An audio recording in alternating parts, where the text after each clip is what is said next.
dari siksa kubur itu sendiri.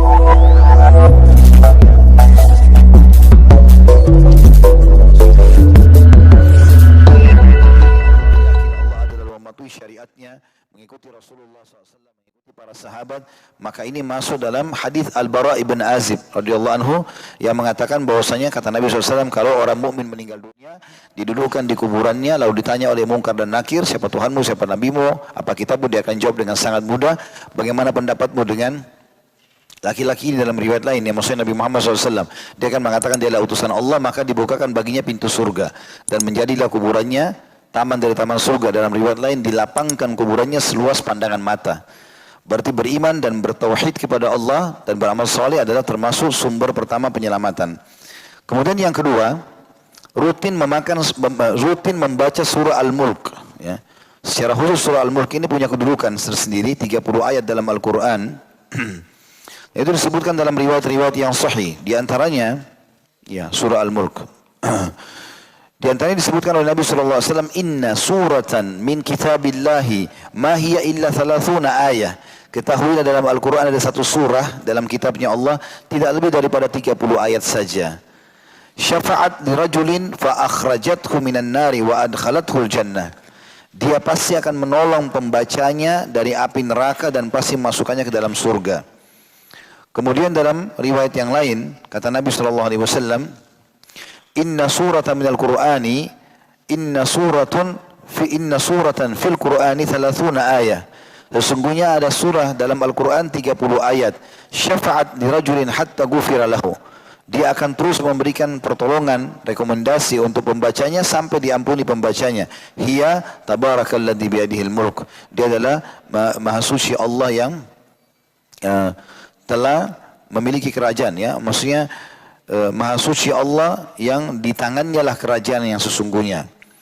Itu semua hadits ini diriwayatkan oleh Abu Dawud 1400 dan juga diriwayatkan Tirmidzi, An-Nasai dan dengan sanad sahih. Hadits yang lain juga kata Nabi SAW, Man qara'a tabarakalladzi biyadihil mulk kulla lailatin mana'ahu Allahu biha min adzabil qabr. Barang siapa yang membaca tabarakalladzi biyadihil mulk pada setiap malam, maka Allah akan menghalanginya dengannya dari azab kubur. Hadis sahih diriwayatkan An-Nasai jilid 6 halaman 179. Jadi usahakan teman-teman surah Al-Mulk secara khusus dihafal. Dan kata ulama boleh juga dia dicicil bacaannya. Misal kita baca di sholat qabliyah duhur 5 ayat atau 10 ayat, kan dia 30 ayat. Mungkin di maghribnya, mungkin di qabliyah asarnya kita baca, atau di sholat duhanya. Intinya kita membacanya. Maka itu lengkap sampai 30 ayat di akhir malam sudah cukup untuk menyelamatkan kita dari siksa kubur itu sendiri. Kemudian yang ketiga adalah meninggal di malam Jumat ataupun di hari Jumatnya sendiri. Dan ini punya kedudukan tersendiri dalam syariat kita. Mungkin ini karena memang keutamaan malam itu sendiri. Kayak kita sekarang ini, ya, hari Jumat begini atau di malam Jumat semalam. Beranjak daripada hadits Abdullah bin Amr radhiyallahu anhuma, beliau berkata, Rasulullah SAW bersabda, "Ma min muslimin yamutu yaumul jum'ati aw lailatal jum'ah illa waqahu Allahu fitnatal qabr." Tidaklah seorang muslim yang wafat pada hari Jumat atau malam Jumat, melainkan Allah pasti akan menjaganya dari fitnah kubur. Hadis riwayat Tirmidzi di nomor 1074, Ahmad nomor 6582. Jadi termasuk di antara doa yang dilakukan oleh salafus salih adalah mereka berharap agar ditutup husnul khatimah dengan meninggal di hari Jumat atau di malam Jumatnya. Kemudian yang keempat adalah mengamalkan isi Al-Quran. Dan ini mengamalkan isi Al-Quran adalah salah satu penyebab daripada selamat dari siksa kubur. Karena tadi sudah kita jelaskan, salah satu penyebab siksa kubur justru kalau dia tidak mengamalkan isi Al-Quran. Allah berikan tapi dia tolak. Allah berikan tapi dia tidak baca. Maka lawannya berarti dengan mengamalkan isi Al-Quran dia akan selamat dari siksa kubur.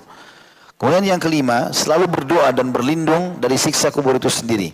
Dan Nabi SAW memerintahkan kita agar membaca ini sebelum salam. Ada dua jenis doa yang mirip satu sama yang lain dibaca setelah kita mengucapkan innaka hamidum majid, lalu kita membaca Allahumma inni a'udzubika min adzabil kubur wa azabi jahannam wa fitnatil mahya wa mamat wa fitnatil masih dajjal. Ada juga yang lainnya Allahumma inni a'udzubika min adzabil kubur wa a'udzubika min fitnatil masih dajjal wa a'udzubika min fitnatil mahya wa mamat, a'udzubika minal ma'thami wal maghram. Dua-duanya mirip, tapi intinya kita berlindung dari siksa kubur itu sendiri. Dan Nabi SAW pernah melewati kuburan, kemudian jenazah sahabat mau dimasukkan, lalu beliau mengatakan, untuk tempat seperti inilah, sambil beliau menangis tetekan air mata jatuh ke tanah, untuk seperti tempat inilah kalian harusnya berlindung, ya berlindung kepada Allah dari siksa kubur. Jadi selalu kita minta agar diselamatkan dari siksa kubur. Kemudian yang keenam teman-teman, semua jenis mati syahid. Jadi mati syahid itu banyak sekali, tidak harus orang mati syahid di medan perang. Sebagaimana akan kita bacakan riwayatnya insyaAllah. Riwayat yang menjelaskan masalah itu, bahwasanya Nabi SAW bersabda, "Ma ta'udduna syahid mi fikum." Apa saja yang kalian anggap sebagai syuhada di antara kalian? Nabi SAW tanya kepada para sahabat. Qalu ya Rasulullah, man qutila fi sabilillah fa huwa syahid. Mereka berkata, wahai Rasulullah, orang yang terbunuh di jalan Allah, maka dia syahid. Qala inna syuhada ummati idzan laqalil.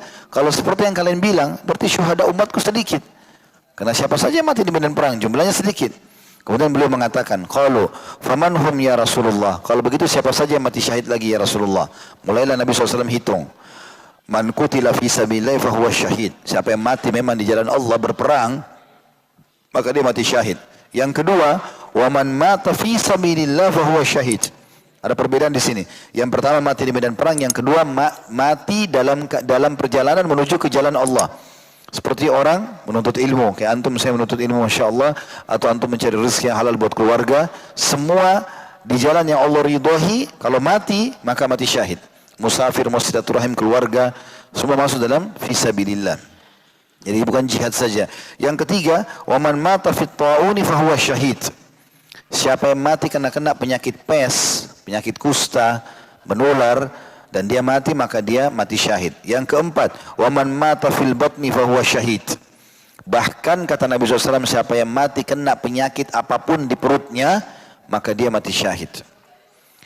Kemudian berkatalah seseorang perawi Ibnu Muqsam, "Asyhadu ala abika fi hadzal hadits annahu qala wal ghariqu syahid." Ada seseorang langsung mengatakan pada saat itu, dan aku juga mendengar sendiri ada seorang sahabat yang menambahkan bahwasanya Nabi SAW bersabda, dan orang yang tenggelam pun mati syahid. Orang yang tenggelam pun mati syahid. Ada riwayat lain juga menjelaskan orang yang mati terbakar, ya kebakaran, maka dia juga mati syahid. Nah ini semua adalah penyebab selamatnya dari siksa kubur, karena orang-orang yang mati syahid kata Nabi SAW akan selamat dari fitnah kubur. Masuk dalam riwayat lain juga wanita yang meninggal dalam keadaan hamil atau melahirkan. Dan ini juga disebutkan dalam banyak riwayat berhubungan dengan masalah itu tentunya. Kemudian juga termasuk yang bisa menyelamatkan dari siksa kubur adalah semua jenis amal soleh, apapun sifatnya.